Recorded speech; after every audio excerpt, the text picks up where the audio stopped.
for purchasing Corel Draw. My name is Pat Byrne.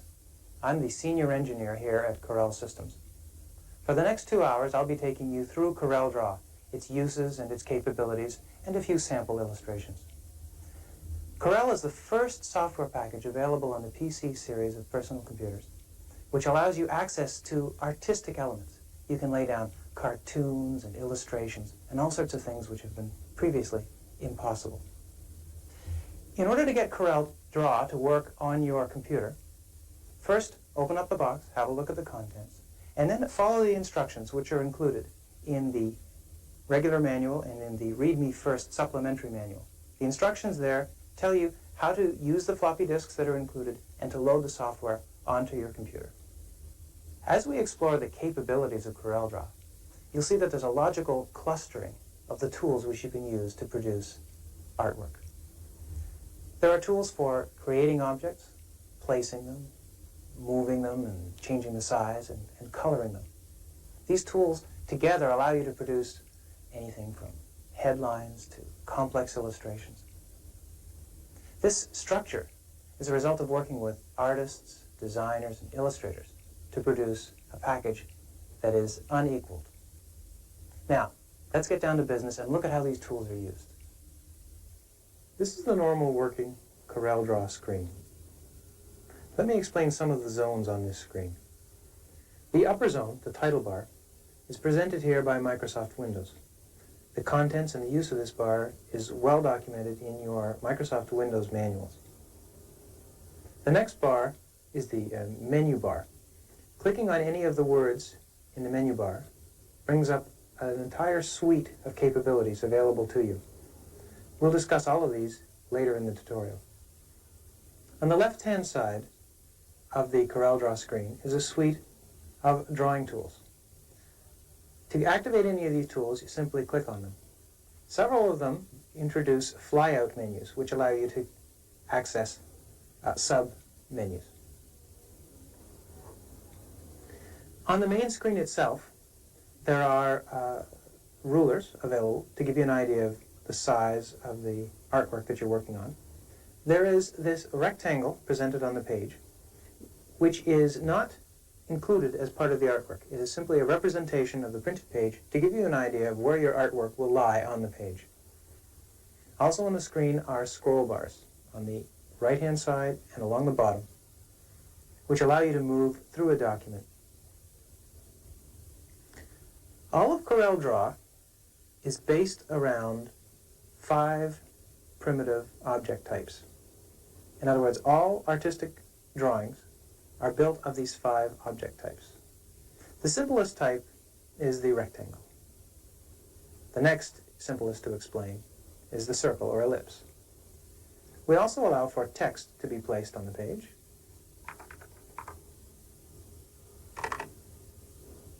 And freehand artwork.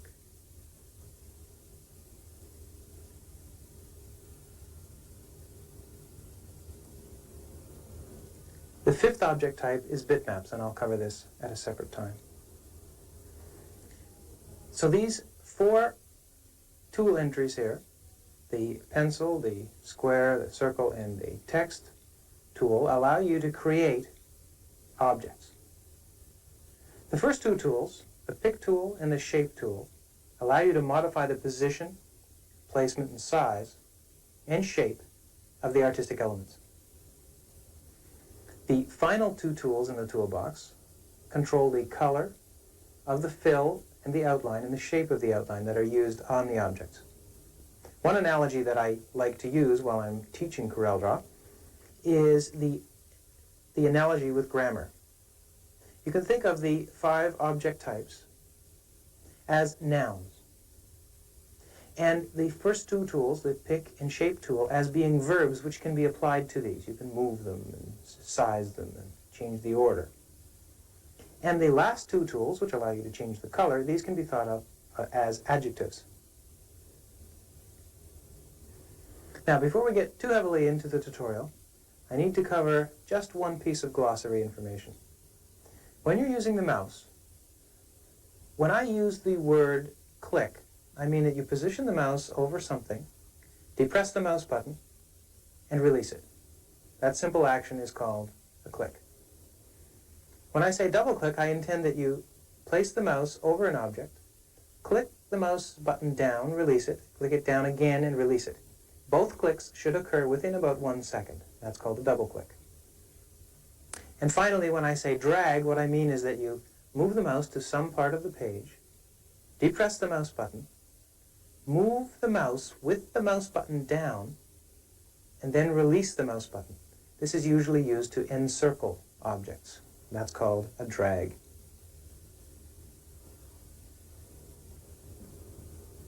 The easiest object to draw is the rectangle. Simply move to the toolbox and click on the rectangle tool.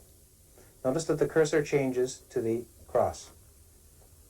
Move to a location on the page in which you wish the rectangle to start, push the mouse button down, drag it, and as you're dragging, you'll draw a rectangular section.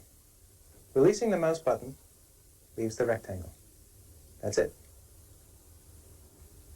We can embellish the drawing of rectangles a little bit with some keyboard assistance. Locate on your keyboard the Control key. In all of Corel Draw, we use the Control key in the sense of constrain, in other words, limiting. And the way we mean it with rectangles is if you hold the Control key down and draw a rectangle, the rectangle is constrained or controlled to lie as a square. No matter how I move my mouse around, Corel Draw enforces a square. Now, it may not look square on your screen, but when the time comes to actually print it, it will be square. There's another enhancement you can do. If you hold the Shift key down while you're drawing a rectangle, the rectangle will in fact be drawn from center. In other words, the first mouse click down represents the center of the rectangle. See how it spreads in all 4 directions, and the center of the rectangle is where I left it. Releasing the mouse button finishes the rectangle, and now I can let go of the Shift key. Notice we can quite easily draw off the page as well as draw on the page. One other thing you should know about drawing rectangles is if the grid is turned on, and the grid is a reasonable size, say half-inch grid, notice that the rectangles are drawn to lie on a half-inch grid. You see, as I move this around, the rectangles lie on half-inch centers. It's not a smooth rectangle anymore. You'll see them jumping. This is great if you're drawing, for instance, organization charts, and you want to draw several rectangles all of exactly the same size. If they're drawn on grid, it's fairly easy to make several rectangles all the same size. By the way, the same tool that's used to draw rectangles and squares can also be used to draw rounded rectangles, and I'll get into that in a few moments. The next simplest tool to use is the ellipse tool. Ellipse works very, very much like a rectangle. Push your mouse down and drag, and you have an ellipse. If you hold the Control key while you're dragging, you get an enforced circle. If you hold the Shift key, let me start here at the top of this one, while you're dragging, it's drawn from center. See how the ellipse spreads from the center point that I had selected. If you hold both, of course, you get a circle that radiates from that center point. And notice with the grid on, it also steps in units of the grid. If I turn the grid off, see I can draw a smooth, any arbitrary sized circle or ellipse. Ellipses and circles are also used, it can be later modified to form arcs and pies, and I'll get into that a little bit later. The third most simple artistic element to explain is the freehand curve. I'm just going to zoom in a little bit. There we go.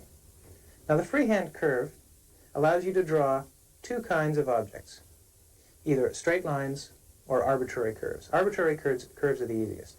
Simply move to a location on the page in which you wish to start the curve, push your mouse button down, and drag. You'll leave behind a trail.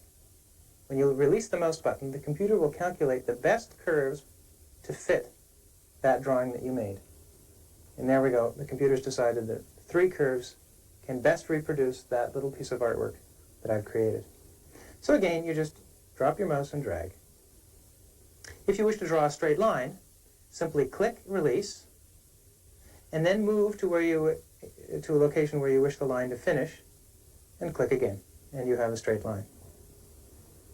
If you wish to continue, just click again and click. So remember, curves are drag, lines are click, click, click, click. Another thing you can do with these is auto join. For instance, if I have a line here and I wish to continue that line, I can simply click near either end point and drag to a new location. The computer will automatically understand that you intend the line to be continued and automatically join them. I can start at either end here and draw. Notice as I get within a few pixels, a few screen dots of the termination, the line jumps over, and the computer assumes that I want it to be finished. And this is now a closed triangle. The same with curves. If I start a curve like this, I can click at either end and add a line to it, or even add another curve. And as long as I terminate or start within a few dots of the previous curve, the computer will automatically join the ends. Now, as with rectangles and ellipses, there are a few embellishments that you can perform using, say, the Control key. If, for instance, I'm drawing a straight line, if I hold the Control key, that line will be locked to straight horizontal, straight vertical, and 15-degree increments. This is very handy for drawing orthogonal type objects. The 15-degree step is quite nice because it's very easy to find 60 degrees, 45 degrees, or 30 degrees.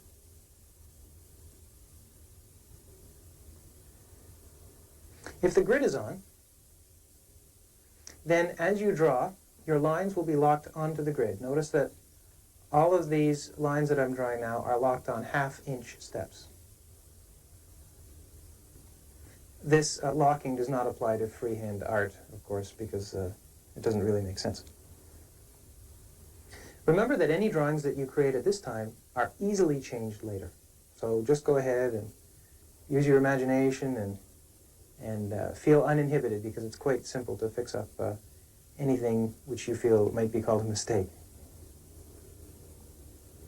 The fourth primitive object type is text. To lay text on a page, simply select the Text tool and click the text icon on the page where you wish the text to occur. Type the text in the text dialog box.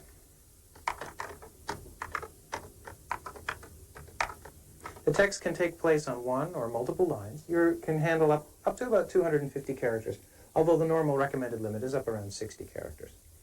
The text can be left aligned, center aligned, right aligned, or not aligned at all. There's an explanation of why this exists in the manual. You can also select the point size. The font, which is used to realize the text. Notice as I walk through the selections of the font faces, this square box gives me an example of the letters, which are elements of the font. In this case, I've selected the letter A to be used in the sample box. I'm going to pick Nebraska bold. And there's our text. While the text edit box is up, you can manipulate the contents of the text entry field using the arrow keys, page up, page down, backspace, and delete. In addition, if there are any supplementary characters from the extended character set, things like copyright symbol, some European characters, typographic symbols, these can be entered on the screen using an Alt key sequence. This is discussed fully in Appendix C and B of the manual. Don't forget to put the leading 0 in. And here's the text. Now that we have some artistic elements on the page, let's go look at the Pick tool.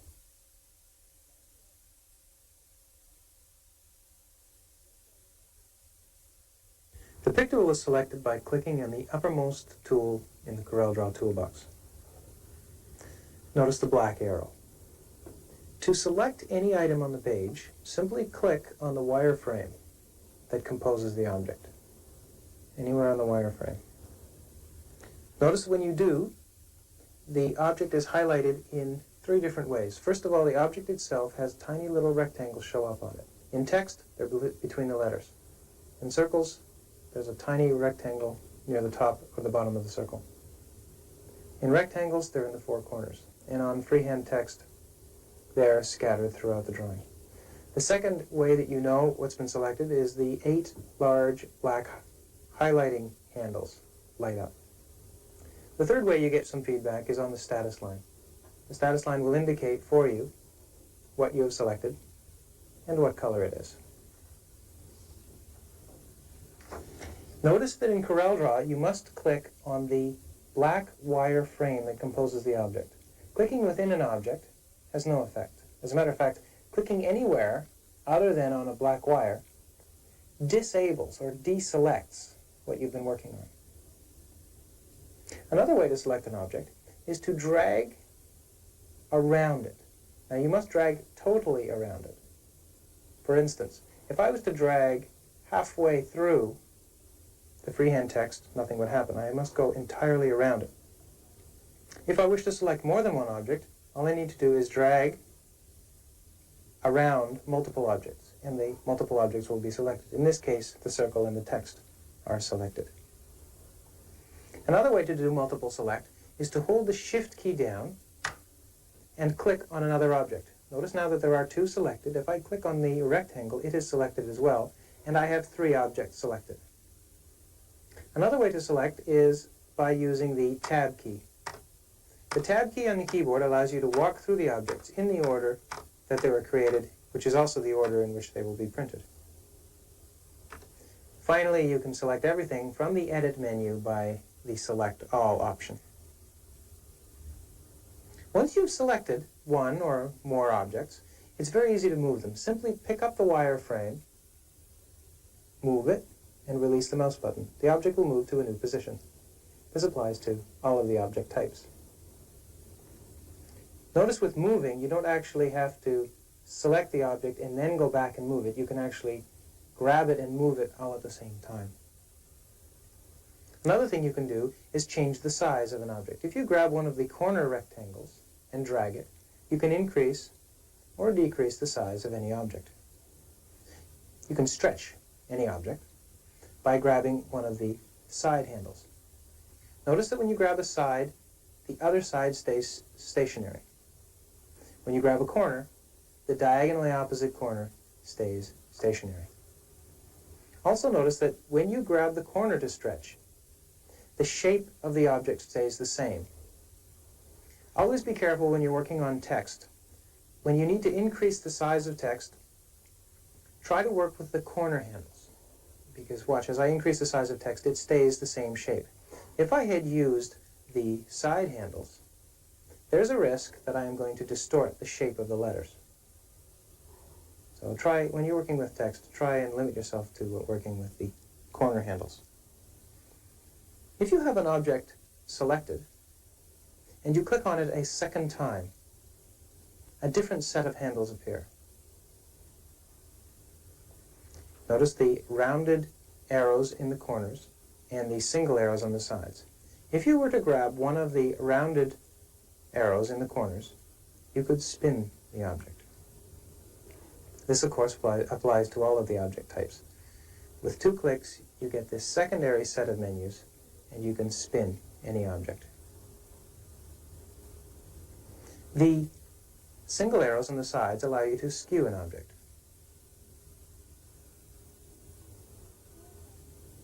Notice while you're in the Rotate menu, you have a little circular bullseye, which is in fact movable. This is the center of rotation. If I was to place it here, notice that we rotate around that center. By default, it's in the middle of the object, but you can actually place it anywhere you wish on the page.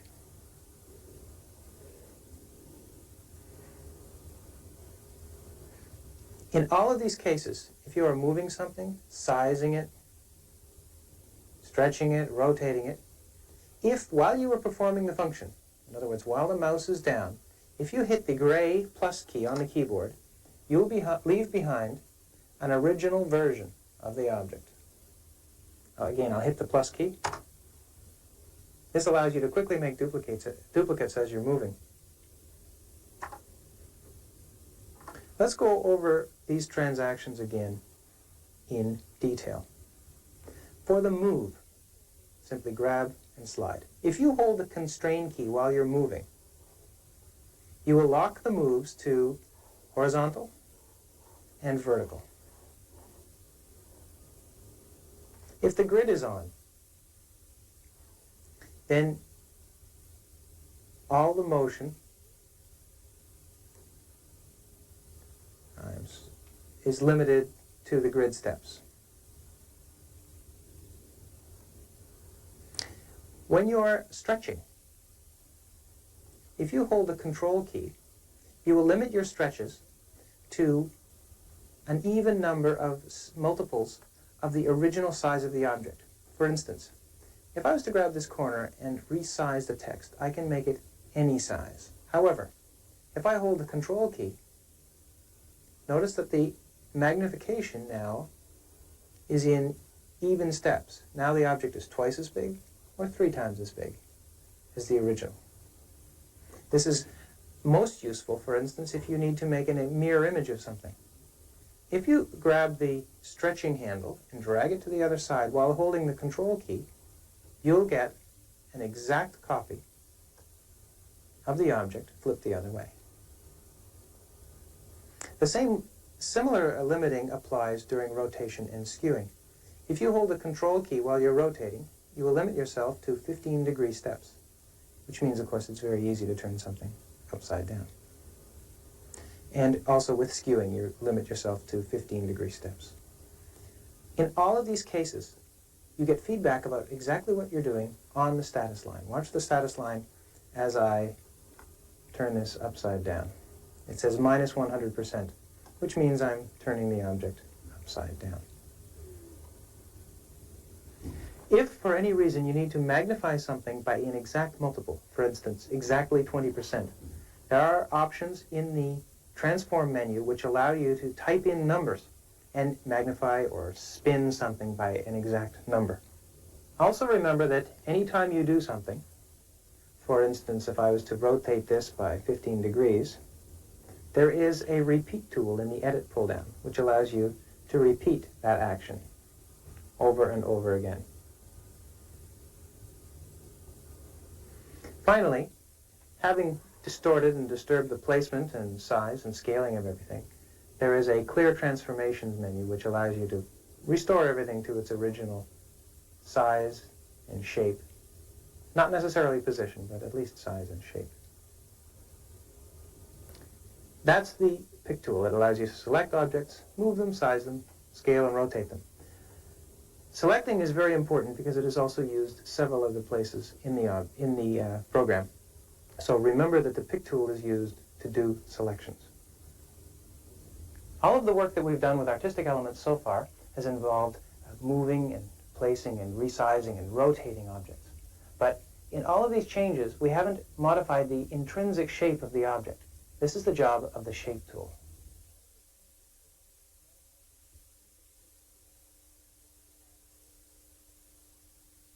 The shape tool is selected by clicking on the second item in the Corel Draw toolbox.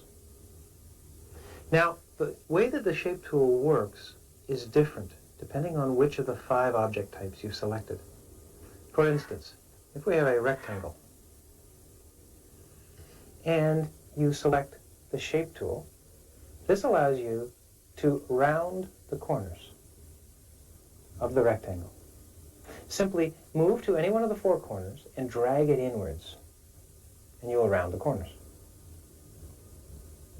If the grid is turned on, then the corner radius will step with the grid. For instance, if I have a 1/4-inch grid, notice that the corner radius steps in 1/4-inch steps.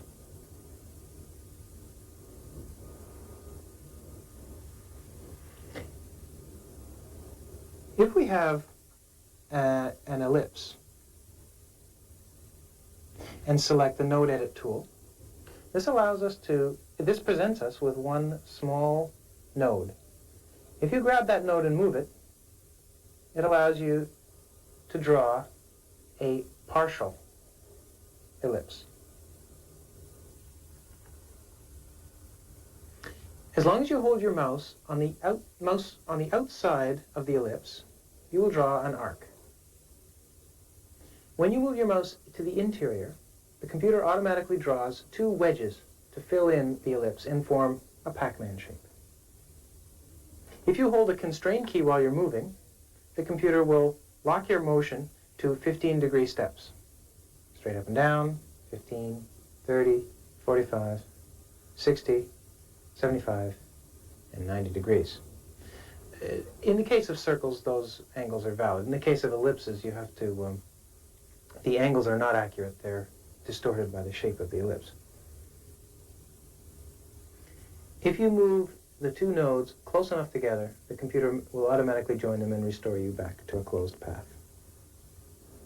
When working with freehand art, the Node Edit tool gives you complete control over the shape and detail of the art.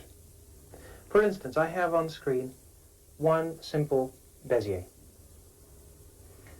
With the Node Edit tool selected, I can grab either end of the Bezier and move it around, thereby changing the shape of the curve. Notice that as soon as I touch the Bezier curve, I'm also given two small handles which extend from the ends of the Bezier. These are the control points. Beziers are extremely capable and flexible curves. With a Bezier, I can represent a quarter circle, an S shape. I can represent even a half circle quite well, or a straight line. All of these different shapes are created by manipulating the two control points. The control point does not necessarily lie directly on the Bezier curve.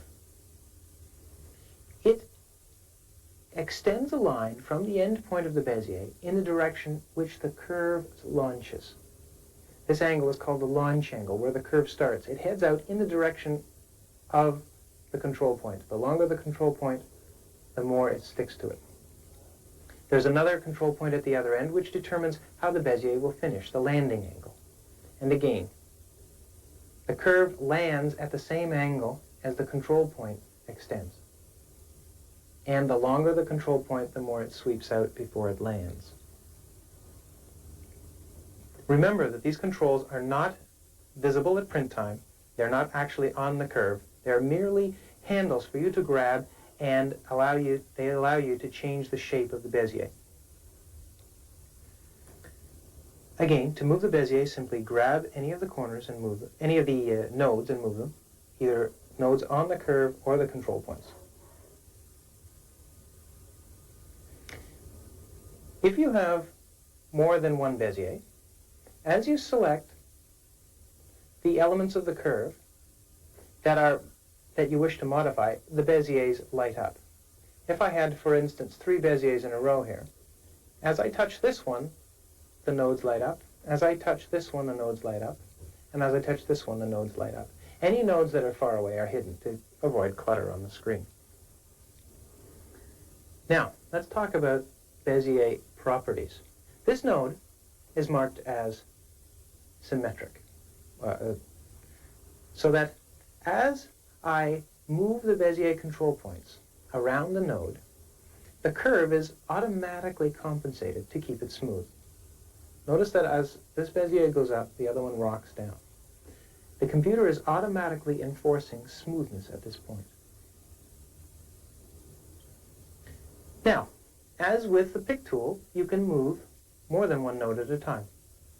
For instance, if I wish to move these two, I could drag a box around them. Now both are selected. See how they've turned black? And I can simply move the two of them in unison. I can select disjoint members by dragging a box around them. You can also use the shift technique to select one and another. Now I have two nodes selected, they move together. All of these actions are performed directly by using the mouse. Another action that's possible using the keyboard is to select a node and hit the delete key. The node and the resulting curve that's associated with it are deleted. Again, select, delete. These are the most common things that you're probably going to want to do with your curve, and they're also the easiest to get at. There are some more subtle things that you may wish to do to your curve, which you can do by double-clicking on the curve. When you double-click, this small box comes up with 9 selections. Not all of them are available at all times, but there's a total of 9. Let me go through some of them. I'm just going to add a point here. All right, we've got 2 Beziers limited by 3 nodes. If I was to double-click on this line, the first option available is the delete option, which allows me to cancel that section of the curve. If, on the other hand, I double-click and hit the add option, that places another Bezier point halfway through the curve, which is handy if you have something which you wish to make more complex. Once you've added more curves, you can add more bends to the thing.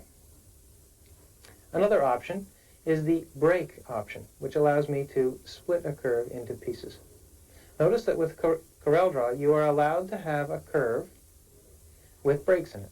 In other words, the elements of the curve needn't be touching. Another thing you can do is join. If you have selected only two endpoints, the join option will be lit up, and if you click on it, the computer will automatically join the pieces. Similarly, I can join these two by selecting them both, double-clicking, and joining.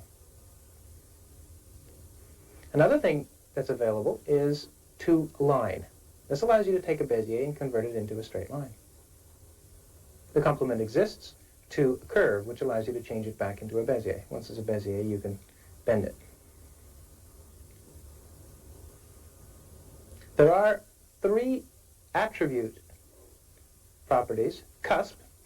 Cusp allows you to put a bend or a point in the curve. See, now that I can move the 2 Beziers independently, I can have a pointed section here. The second option is smooth. Smooth tells the computer that you want the point to always be smooth, and the computer enforces smoothness. Notice that as I move one Bezier and the resulting landing angle, the other Bezier moves to match, so that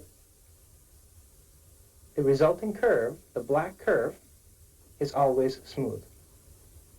A third option is symmetric, which can be considered double smooth. Again, it enforces smoothness. As I move back and forth, the other node seesaws. But in this case, as I change the length of the control point, the other one changes as well. This can be considered a kind of double smoothness. This is handy if you're working on circles or things which are intended to be very circular. If you add double smoothness, then you get a nice, gentle continuity, and the viewer of the art would probably not even know that there's a node at this point. The final option is cancel. We have found at Corel that when working on complex objects, it's not unusual to accidentally double-click. The cancel option allows you to simply throw away that menu that has popped up. Notice that some of those actions apply to nodes and some of them to curves. For instance, nodes. Nodes can be deleted, joined, broken, made into a cusp, a smooth, or symmetric. Some of these actions are more meaningful on the curve elements themselves.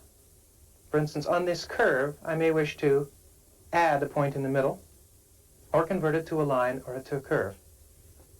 When you're working on a path, you can click either on the node or on the path, depending on what action you wish to happen. If you have selected multiple objects, for instance, if I select those two and double-click and convert them to line, notice that they both get converted to a line. So you can have these transactions happen to multiple objects.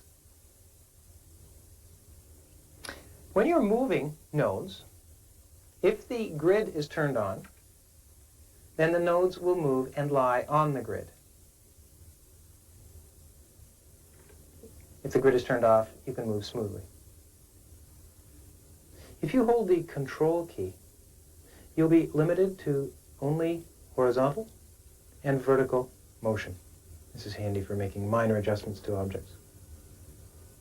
Similarly, if the grid is turned on, the points will be locked onto the grid units. I'm on quarter-inch grid, and the node always ends up on grid. This is great for cleaning up objects, enforcing horizontal and vertical lines within an object. The Shape tool applied to text is an extremely powerful tool. Here's an example of text. Selected with the Pick tool, again we have the outside handles and the one per letter nodes. Selected with the Shape tool, it looks a little differently. Notice the nodes are a little bit larger, and so there's one per letter. And in addition, there's a node in the lower left-hand corner and in the lower right-hand corner. Now, the simplest thing that you can do with this text is pick up a letter and move it. Notice that ghost of the letter appears until you release, and then it's placed in its new position. It's very easy to kern letters. For instance, if I wanted that A closer to the W, it's just a matter of picking it up and moving it. And turn the grid off. There we go. Now, the fonts that are included with Corel Draw already have kerning information in them. Notice how the A is tucked under the T, the W is tucked in close to the A. But as you and I both know, the kerning that is done by computers is not always optimum, especially when you're dealing with extremely large signage or headlines.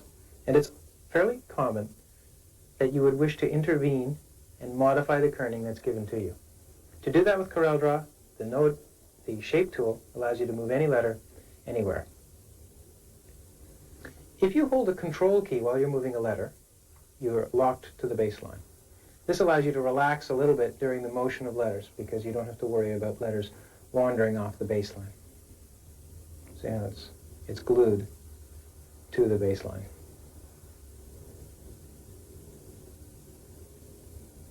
It's quite simple to move several letters. Simply encircle the nodes or use the Shift key to select multiple nodes and move them as a group.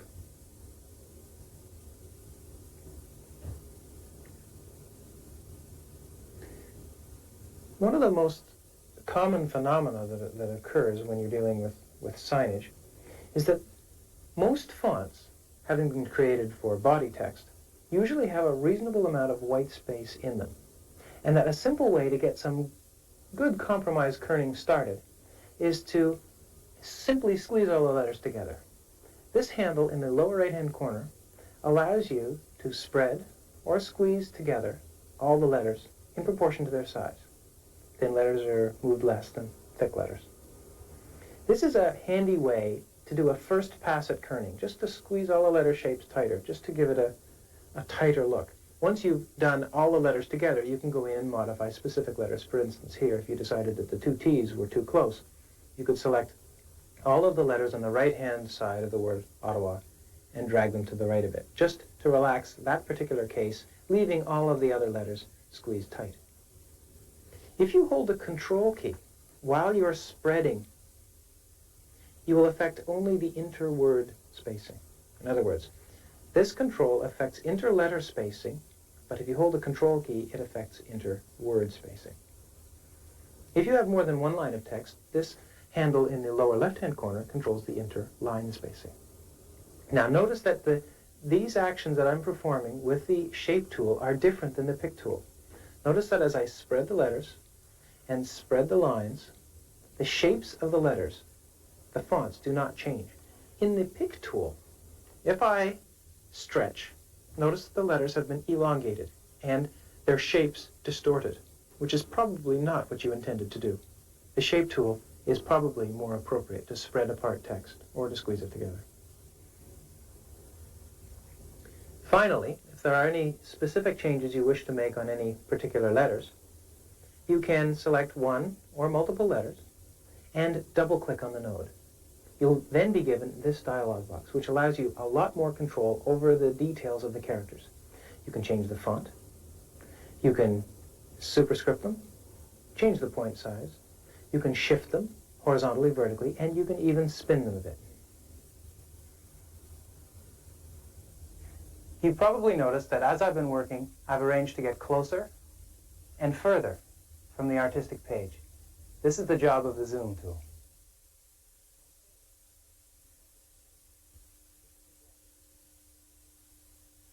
The zoom tool is the third entry in the Corel Draw dialog box. It is a transient entry. In other words, when you click on it, its actions are only temporary. For instance, if I was to zoom in on something, notice that the toolbox immediately returns to what it was doing before. Now, let's go through the possibilities. Zoom Plus allows you to, notice that the cursor has changed to a magnifying glass, allows you to draw a rectangle around anything. When you release the mouse, the computer knows what it is you wish to view and zooms in on that. Let me repeat that, for instance, on something smaller. Draw a rectangle around the eye, and the computer instantly zooms in on that. The second entry in the flyout is the minus magnifying glass, which simply restores the previous view. If you do it again, it restores the view before that.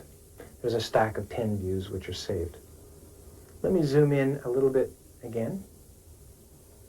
The zoom 1-to-1 is where you ask the computer to give you, if possible, a 1-to-1 size estimate of the final artwork.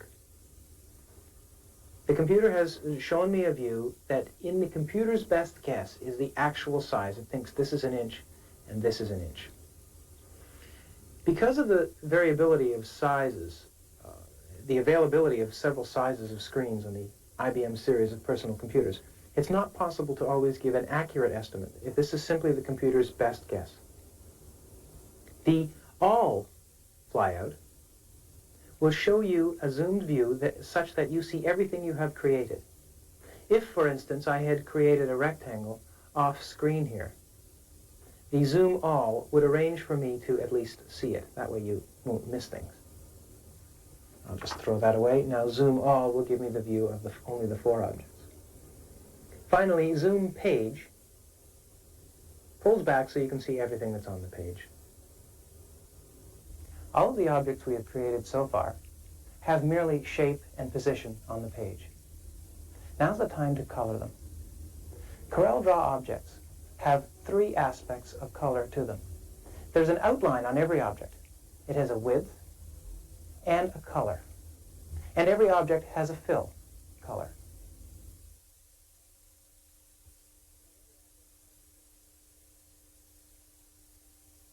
The outline tool is the second last tool available in the left toolbox. Notice that when you click on the outline tool, there are 2 rows of possibilities. The first row controls the width of the outline that's used to paint the object. The second row controls the color of the outline. Until now, we've always been dealing with the wireframe version of the object. Let me show you this object as it will be filled with paint. This object right now has simply a black interior with no outline. Let's give it an outline, say this thick, in, say, this color of gray.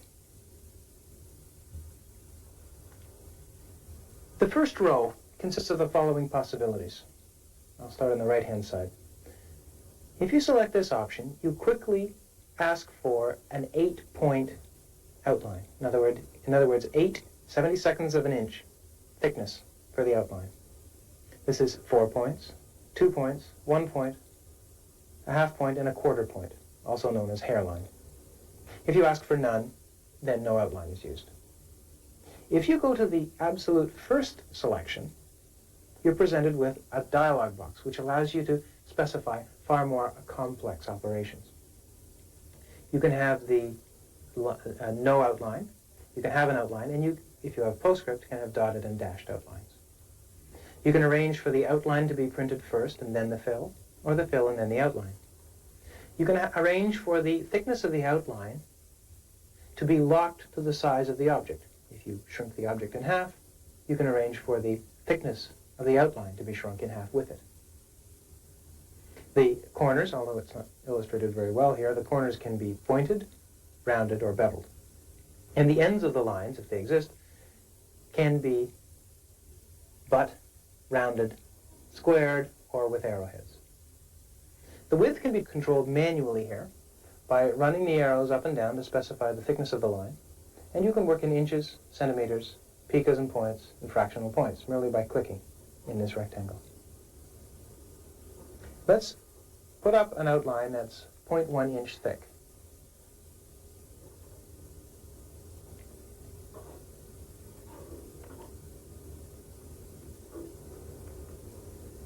Notice that the outline is impressed on the object after the fill. In the case of letters, this is often something that you don't want to happen, and quite often with text, you wish to put the outline behind the fill. Notice in this case that the outline is drawn first and the fill is stamped over top. Another thing you can do with the outline control is modify the shape of the pen that's used to draw the outline. Notice in these outlines that the thickness is the same all the way around. With Corel Draw, you can modify that. We can make the pen that's used to draw the outline non-circular. Notice now that the outline becomes thin and thick at various points around the outside. To give it a more human effect, you can bend that a bit. Rather than having it straight up and down, if it's given a bit of a bent, then it looks a little more artistic. Notice that the minimum thickness is here and the maximum thickness is now over here. The second set of tools available in the outline flyout are the color change tools. Again, starting on the right-hand side, we have our quick presets of 80%, 60%, 40, 20, and 10% gray. Gray was chosen because most people would have black and white printers available, and grays would be the things most commonly used. Black and white. If you wish any other color control, simply click on the paintbrush and you'll be given the color dialog box. The color dialog box gives you the choice of working in one of two color models. Corel Draw allows you to work in the spot color model, in which case we use the Pantone series of color numbers to specify which color we're working in. Pantone 0 is black, and lots and lots of Pantone colors are available. Numbers from 0 up to about 5,500 are valid Pantone numbers. You can specify any Pantone number, for instance 555, and you can specify a tint, which is a wash with white. Any of the Pantone colors can be diluted down with white. Alternatively, you can work in the process color specification, in which case you specify the amount of cyan, the amount of magenta, the amount of yellow, and the amount of black which you wish in your color. Just to help the novices out there, cyan is really blue plus green. It's a turquoise sort of color. Magenta is blue and red.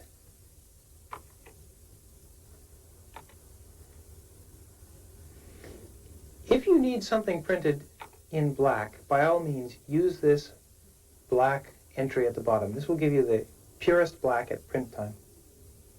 If you're looking for some specific other colors, red is simply 100% magenta plus 100% yellow. Blue is cyan plus magenta, and green is yellow plus cyan.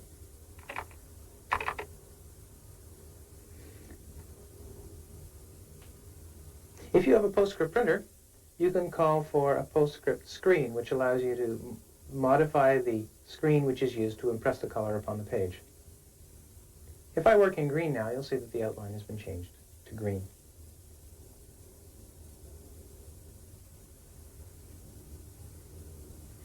The final tool in the Corel Draw toolbox is the fill color. Now the choices along here are a little bit more complex. The first tool is the dialog box. It's the same color selection dialog box as before. For instance, if I wish to work in red, I could call up 100% magenta, 100% yellow, and I'll have a red fill. Also available in this pullout are none, which means no fill, the thing will be hollow, white, which is white ink impressed on the object, black, and then the gray presets, 10, 20, 40, 60, and 80% gray.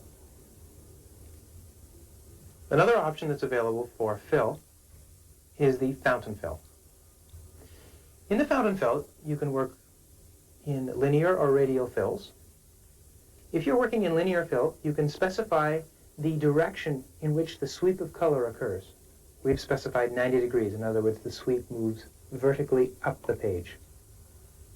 You then, in the lower part of the dialog box, specify the colors which you wish the fountain to start and end with. For instance, if I begin with red, and I end with, say, magenta and a little bit of cyan. The complex object will be painted with those colors from bottom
to top. Alternatively, we could work with a radial fill. There's no point in specifying the direction of the radial fill because it's circular. These fills take a little bit longer to paint.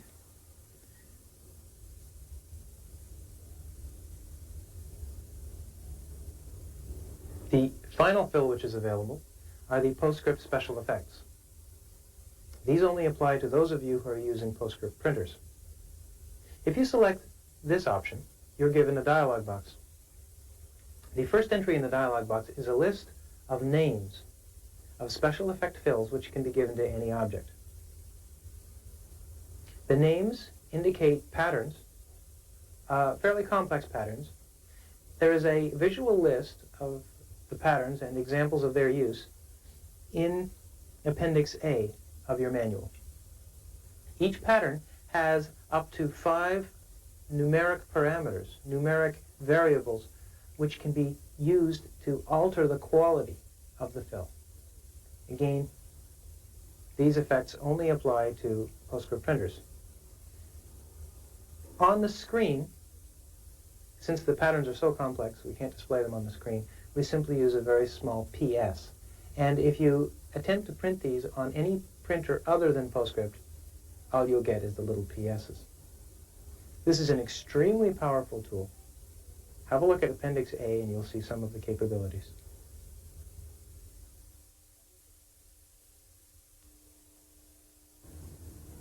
Now that we have a completed drawing, the File menu will allow us to instruct the computer to store that drawing on the computer's disk, and will also allow us to recall existing drawings from the computer's disk into the workspace.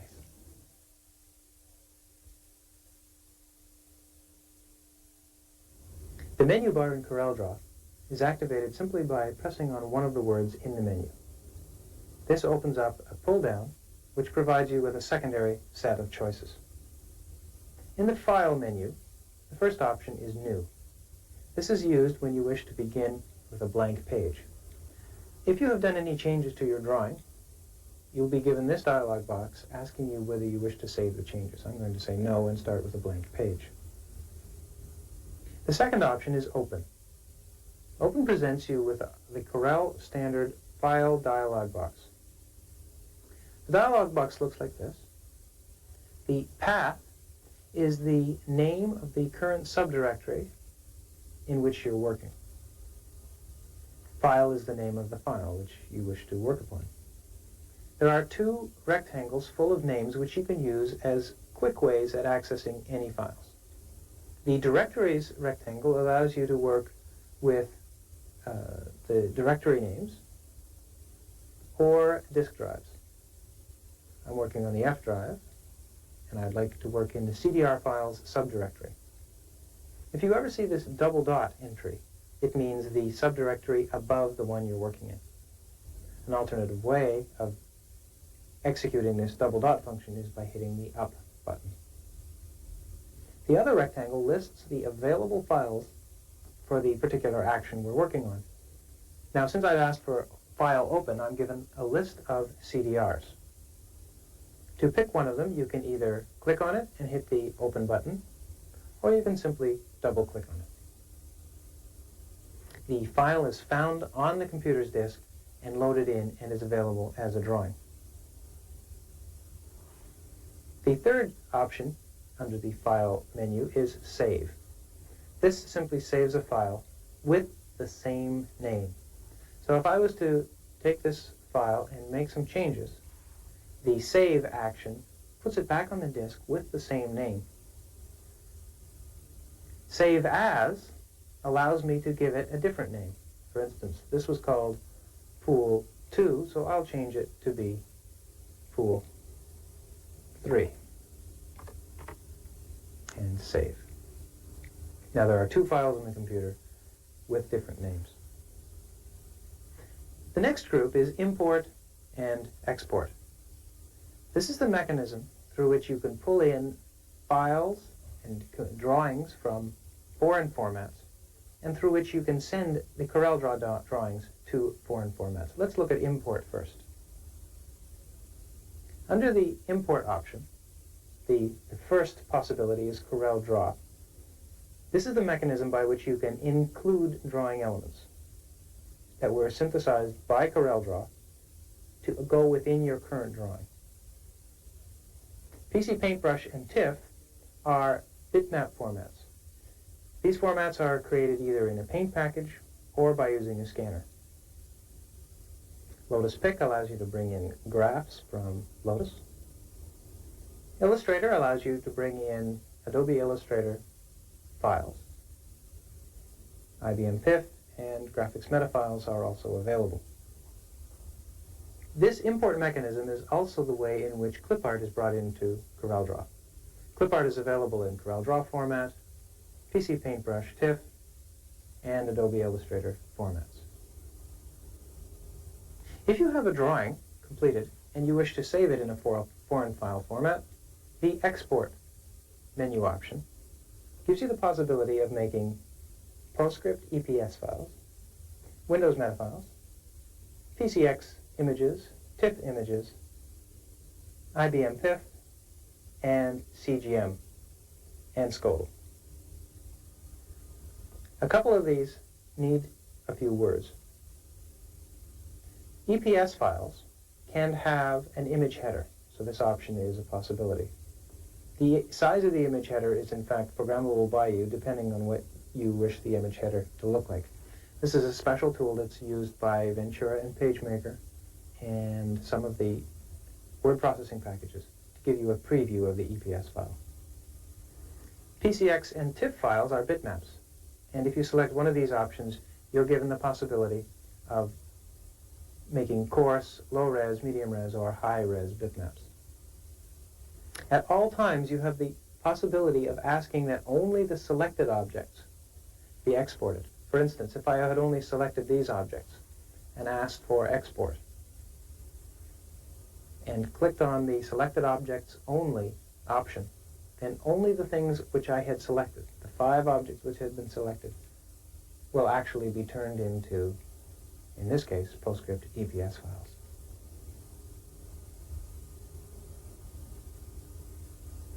In the case of synthesizing bitmaps, specifically PCX and TIFF, it's best if you plan beforehand the size of the image which you intend to have. For instance, if you were working on a headline piece of text,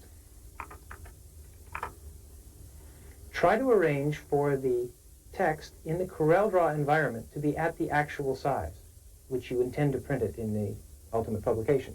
If you're working in Ventura or PageMaker and you want it 1 inch high, make sure it's 1 inch high here before you export it to either TIFF or PCX. This will give you the best print quality. The print option in the File menu allows you to take the objects which you've created and send them to the printer. In this dialog box, there are several selections. Print Only Selected allows you to select a subsection of your artwork to be printed. This is handy when you want to check just the quality of a small section of the page. The options on the left-hand side here are specific to PostScript printers. These options allow you to control the supplementary aspects which are available for producing extremely high-res graphic originals. You can magnify the size of the artwork by anything from 1 to 1,000%. Or you can ask that the program fit it to the page. In other words, it blows it up to the maximum size to take advantage of the full page. If you have a PostScript printer, you can modify the device's screen frequency. This is handy when you're switching back and forth between desktop laser printers and a high-res machine like a Linotron. And you have the option of printing to file. In other words, that the data which is synthesized to control the printer will be sent to the computer's disk instead of to the printer itself. This is handy when you're making archival versions of things for later use. The page setup allows you to change back and forth between portrait and landscape and the various page sizes which are available. The control panel allows you to wake up Microsoft Windows control panel and change the printer you're working on, the communication speed, and the color of your screen. The most important capability in the Edit menu is Undo.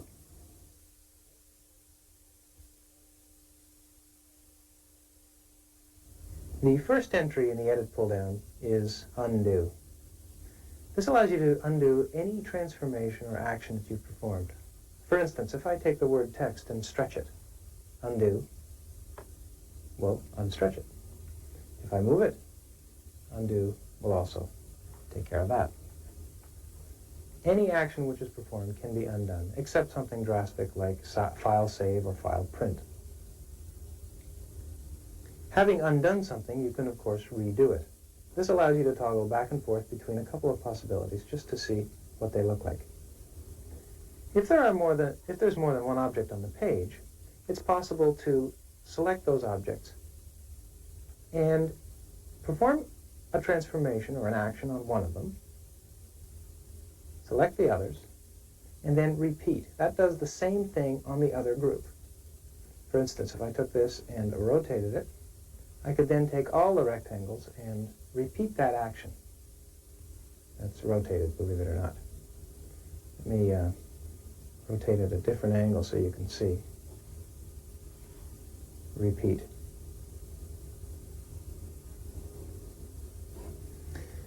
One good way of thinking about these tools is to use the noun and verb analogy. If this is a noun and the verb is to skew it, then I can apply the same verb to these nouns using the repeat key. Another thing that you can do with the Edit pull-down is cut, copy, and paste using the Windows clipboard. I've selected 3 rectangles. I can cut them, and they're gone. I can then go and do several other actions on the screen, and paste will bring back those 3 rectangles. Once you've cut, you can actually paste as many times as you want.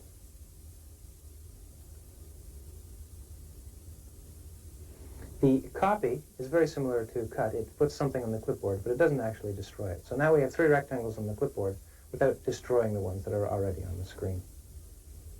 Clear throws away whatever you've selected. So if I select those and clear, it throws them away without putting them on the clipboard. The duplicate function makes a copy of whatever it is was selected.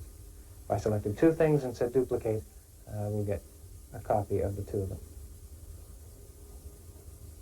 Copy style from is a handy way to get color from one object to another.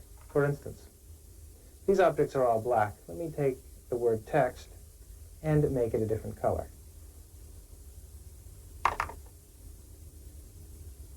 I can then select these 3 rectangles and say that I wish to copy the style from. Now I must say whether I want the outline to be affected or the fill. And I copy from another object. The attributes that I had worked on, either the outline shape, the outline color, or the outline fill, are copied from the source to the destination. This is a great way to bring a specific color or a specific line thickness from one object to several objects in your artwork to give a form of consistency. If you're pointing at text, the Edit Text option is visible. This allows you to make spelling changes or to change the point size or the font involved in any piece of text.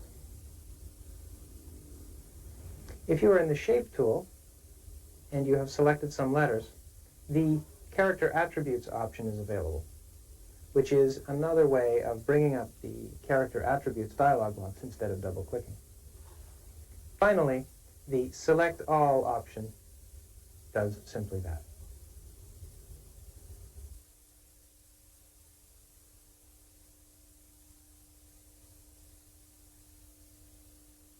The third item in the menu bar is the Transform menu. Given that you've selected an object or a group of objects, the Transform menu will allow you to rotate that object by an exact angle. For instance, if I want this rotated by 10 degrees, I can just select 10 and hit on OK, and the object will be rotated in such a way. Using the Undo button, I can return the object to its original shape. If you ever click on an object twice, you'll be given the selection handles. In the center of the rotate selection handles is the bullseye. The bullseye is, of course, movable. If you hold the Control key while you're moving it, it will lock to one of the four corners or one of the four sides. I'm going to leave it in the lower left-hand corner and open up the Rotate box one more time. I'm going to rotate again by 10 degrees and this time leave behind a copy of the original. By using the Control-R key, the repeat key in the Corel Draw system, you can make several copies, all rotated around the same point. Again, with an object or group of objects selected, the Transform menu allows you to stretch and mirror that object. For instance, if I want this brought down to, say, 80% of its original size, I can select 80% horizontally and vertically, click on OK, and I'll have a slightly smaller version of the object.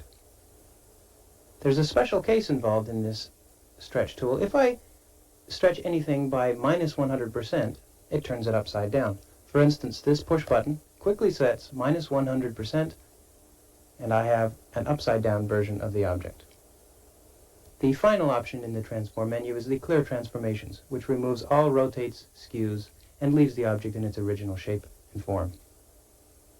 In the normal process of drawing things with Corel Draw, the most recently drawn object is placed in front, and in fact hides the objects behind it. Using the Arrange menu, you can modify this order and group together objects which are related.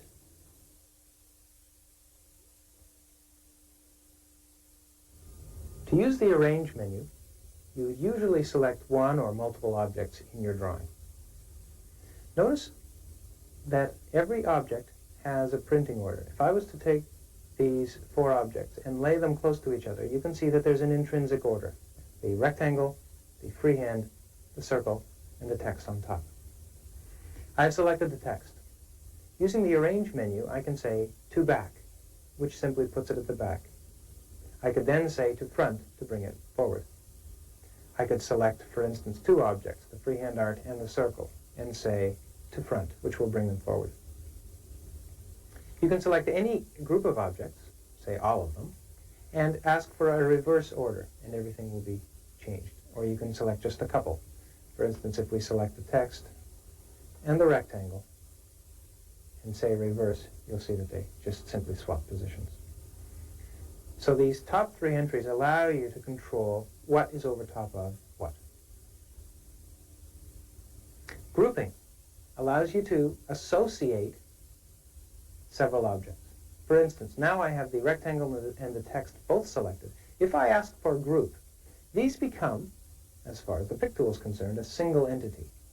Notice, if I click on the rectangle, both the text and the rectangle are selected. If I attempt to move one or the other, they move together. If I attempt to size them, they size together. They are bound to each other. They're not individually editable at this point. This is sort of a locking mechanism by which you can protect groups of graphic elements.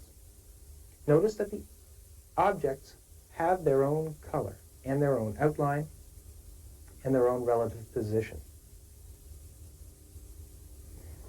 There's also ungroup, which allows you to dissociate them. Another tool which exists in Corel is the Combine tool.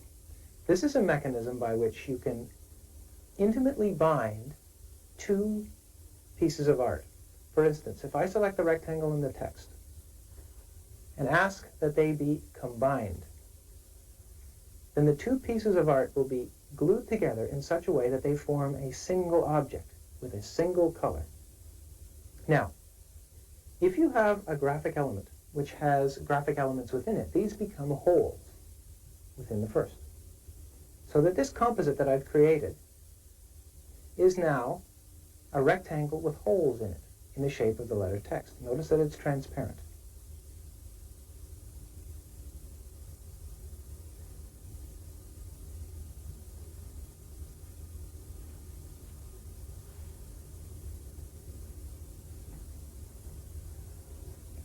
The complementary action to combine is break apart, which allows you to take the graphic elements and break them into individual paths. Now, we have a rectangle and we have several letters, all individual objects. Because they're all individual and they all have the same color, there's no separation on the right-hand side. Let me color the interior points, fill them with black, and bring them to front, and there you'll see them.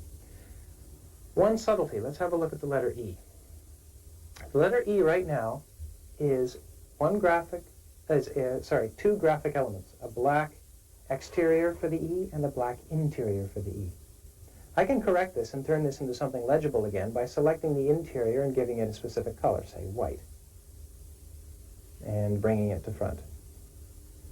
But since that's probably not what we want to happen, this is not transparent anymore, the more desirable thing to do is take both of those graphic elements, the outside of the E and the inside of the E, and arrange that they be combined again. In other words, glue them into a single graphic entity, which it now has a hollow component to. So, just to repeat, the group and ungroup allows you to bind together multiple objects such that each retains its own color and outline. The combine feature, on the other hand, allows you to intimately bind paths so that you can put holes within things. The break apart is the complement. Given text on the screen, there are several aspects of the Arrange menu that are specific to text. One of them is Convert to Curves. Convert to Curves allows you to take the text, which right now is still editable. I can go and change the spelling of this, for instance. I could change the font. You can ask that this be converted to curves. This transaction takes the shape of the letters and turns them into an artistic element. Once this action is done, these letters are no longer editable. I can't change the spelling or change the font. But what I can do is treat these as a graphic element. These are now in the same category as freehand art. And I can change the shape of the letters.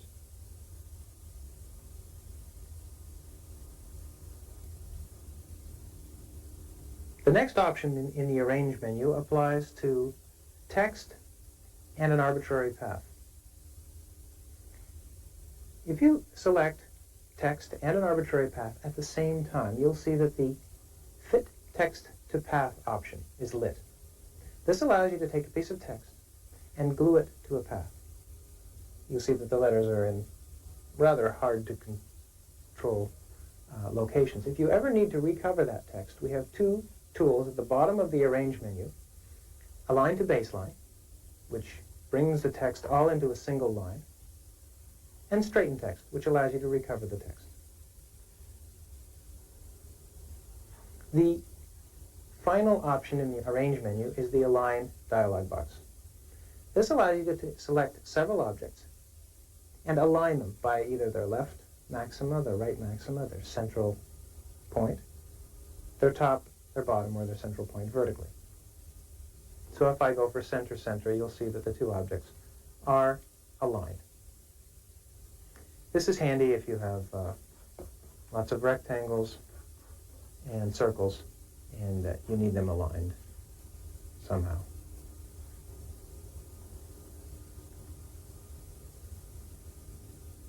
The Display menu allows you to control the drawing grid, which is used with Corel Draw, and to control the on-screen rulers. Also in this menu is the control for the preview screen, where you can see the objects in their full color.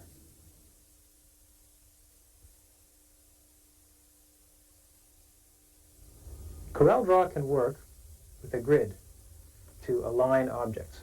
The grid is enabled by using the Display menu item and selecting the first option, which is Snap to Grid. Another way to do this is by simply pushing the F6 key. With the Snap to Grid turned on, you'll see that there's a check mark here. You'll notice that as you move your cursor, the menu bar has a small dotted line which is skipping and lying on the grid. I've asked for a 1/4-inch grid.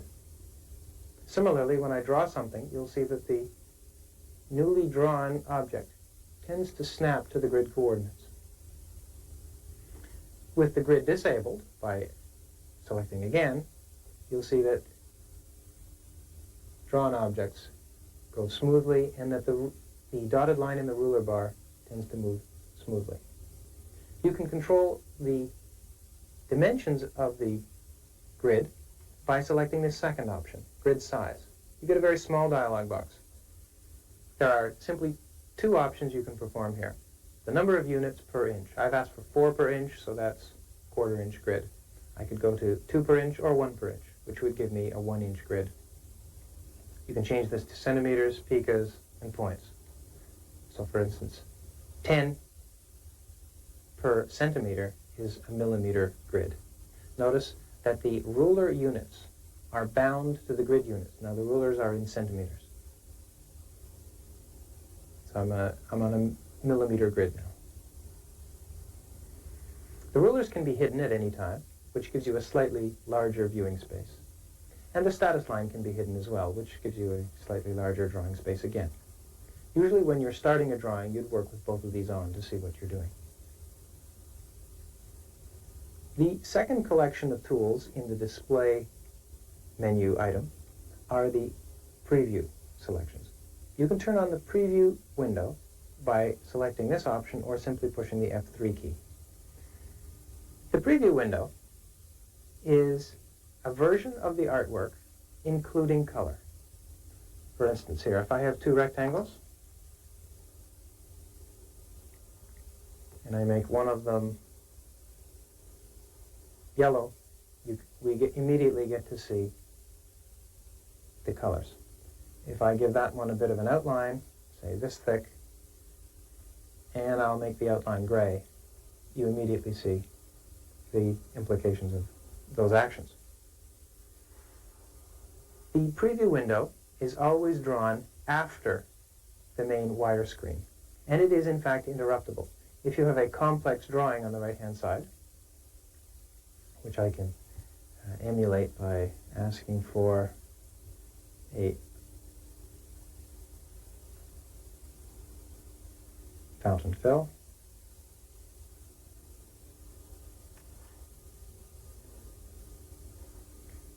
That is in fact interruptible. You can work on the left-hand side without waiting for the right-hand side to finish. You'll see in some of the cases as I'm moving things, the right-hand side isn't given enough time to finish. It doesn't matter. When you eventually stop your transactions, you'll see that the right-hand side is updated. If for any reason you need to refresh the right-hand side, simply click.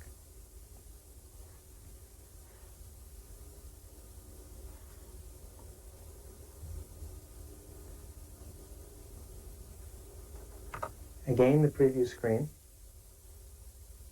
is interruptible. For instance, if I wish to zoom on the left-hand side, you'll see that the right-hand side terminated without finishing in order to allow the action that I asked for to happen. There are more options.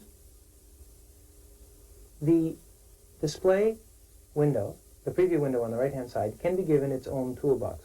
In this case, there are 3 tools in the toolbox.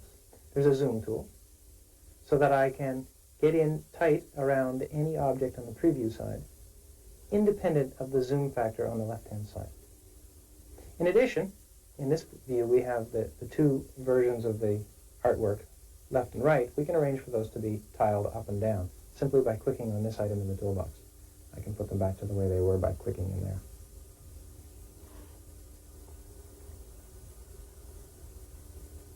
Right now, the preview window on the right-hand side is in auto-update mode. That means that every time I make a change to the left-hand side of the screen, the right-hand side will be repainted.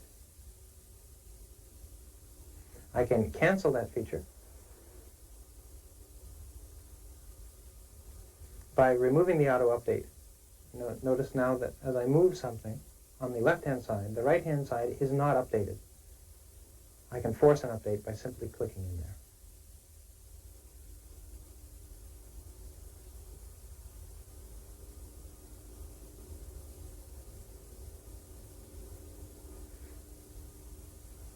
Another option is to preview selected only, in which case only the currently selected object will be drawn in the preview window.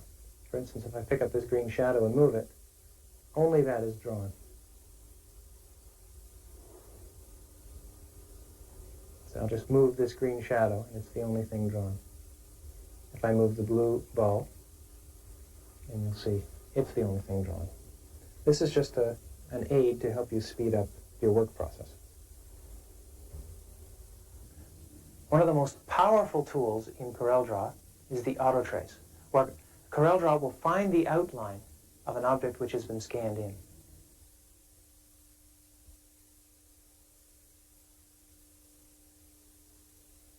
In order to activate auto trace in Corel Draw, simply import a bitmap and place it on the page.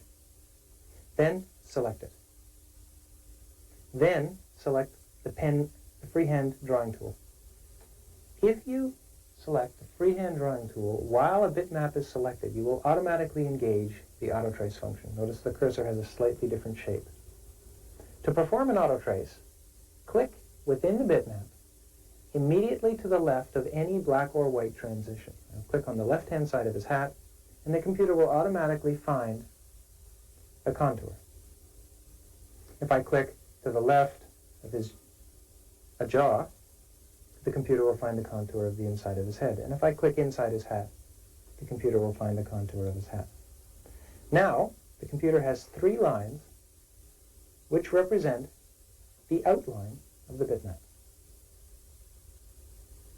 One of the first things that one would probably do in this case is enter the shape tool and go and have a look at the resultant artwork and possibly throw away some of the extra points. For instance, there's quite a few extra points generated in the hat, and by using the shape tool you can delete supplementary nodes and smooth it out a bit. Having done that, now we have to deal with coloring the cartoon. This cartoon can be colored in 2 different ways. Let me bring up the preview window and show you what's happening.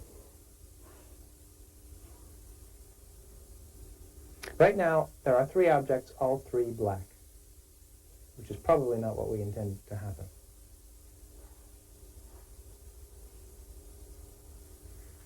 If you select the inner 2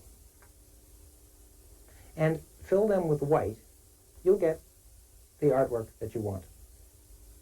If that, however, is placed on a colored background, you'll notice that the inside of his hat and the inside of his face are white because they're filled with white ink. Another way to perform the same function is to select all 3 and use the Arrange Combine menu. This pulls all 3 contours, the outside and the 2 inner ones, into a single object, which therefore is an object with holes in it. Let me show you what this would look like in a different view. I've created this piece of artwork separately prior to doing the videotape.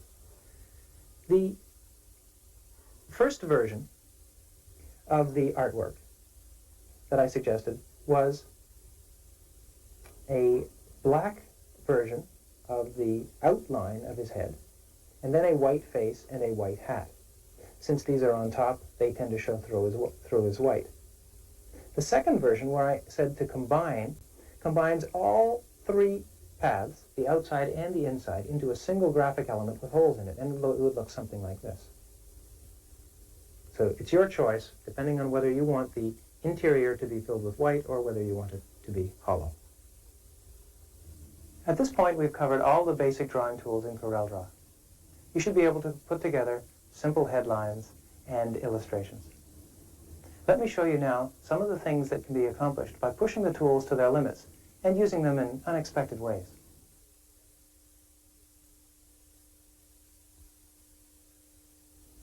In the Special menu item, you'll see the first 3 entries are control macros. For more information on macros and how to use them, please refer to the manual. The 4th entry is Preferences. Preferences brings up a dialog box which allow you to control several of the default ways that Corel Draw works. The first 5 options control the way that freehand art is drawn. When you're drawing freehand on the screen and you're just moving your mouse around, the computer will try and guess what the best curves are to represent the artwork that you've drawn. This number tells the computer how tightly you want the artwork bound to your original drawing. If this number is small, the computer will use more curves to represent your artwork. If this number is large, the computer will use fewer curves and give a smoother rendition, even though it may not be as true to your original. This second parameter is used in a similar way for auto trace. If this number is small, the computer will stick tightly to the original, giving you lots of curves. If this number is large, it can go as high as 10. The computer will use as few curves as possible, although they may not be as tightly bound to the original. The corner threshold, the straight line threshold, allow you to tell the computer when to decide that there's a straight line. A discussion of these and the effect of these is presented in the manual. Auto join tells the computer that when you're drawing a curve and you want to start a new curve and have it automatically join or automatically close, this is how far away you want the computer to look. If this number is 10, then you can be quite sloppy when you're joining closed paths. If this number is small, you have to be quite accurate. It's your choice. The miter limit tells the computer when to switch from a miter corner to a butt corner in degrees. The fountain stripes tells the computer that when it's printing a fountain on the screen or on a non-PostScript printer, how many stripes to use. Let me give you an example of that. If this little man here were printed in color, let's take a red color, it's easier to see.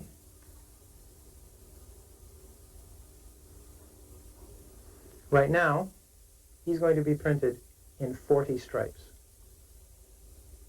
The preferences allows you to change that number. The next item is the duplicate place location.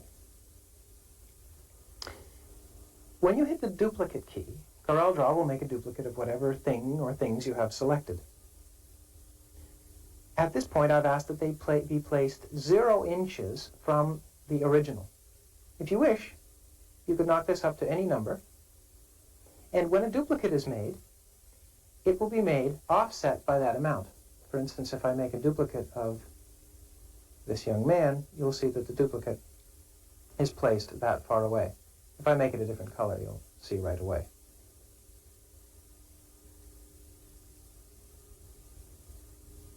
This is a quick way to make drop shadows.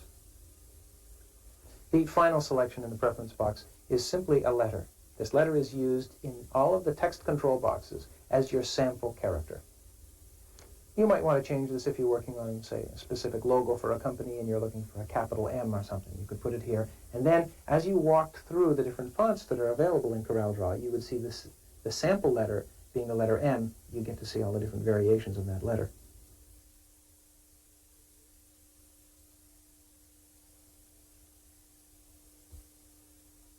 All of the capabilities of Corel Draw are available using the mouse on your screen. In addition, we have also added some capabilities to the keyboard to help make your job easier. Let me run through some of those.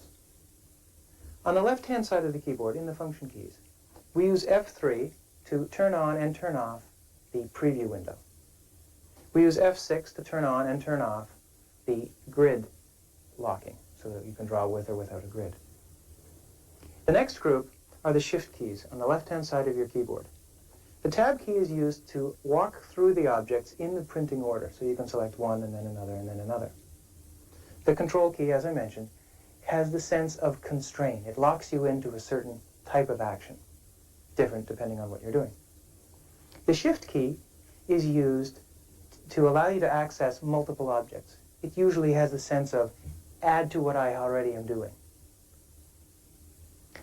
In the main alpha part of the keyboard, you can push the control key and one of the letter keys to get some functions. The functions that are available now are Control R, which repeats the last thing that you did, Control T, which brings up the text dialog box, Control O, which allows you to open a file, Control P, which allows you to print quickly, Control S saves the file that you're working on, and Control D allows you to duplicate whatever object or objects you have selected on the screen.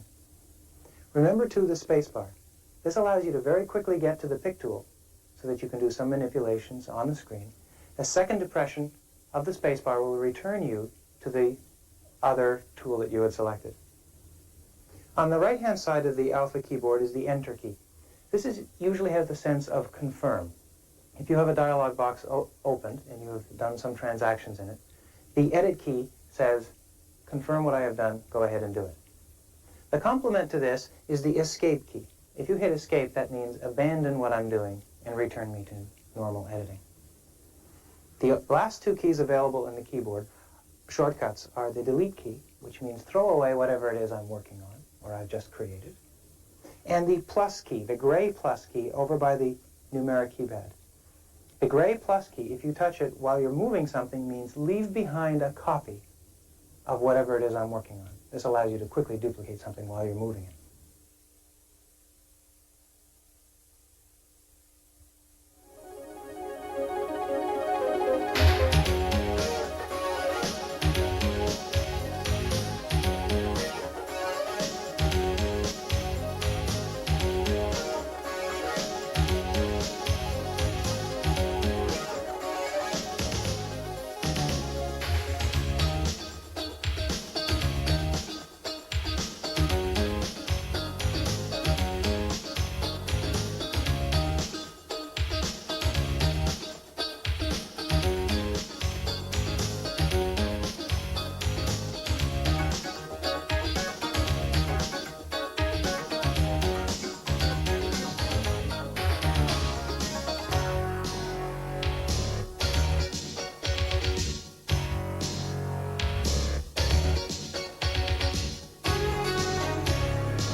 Well, that's it.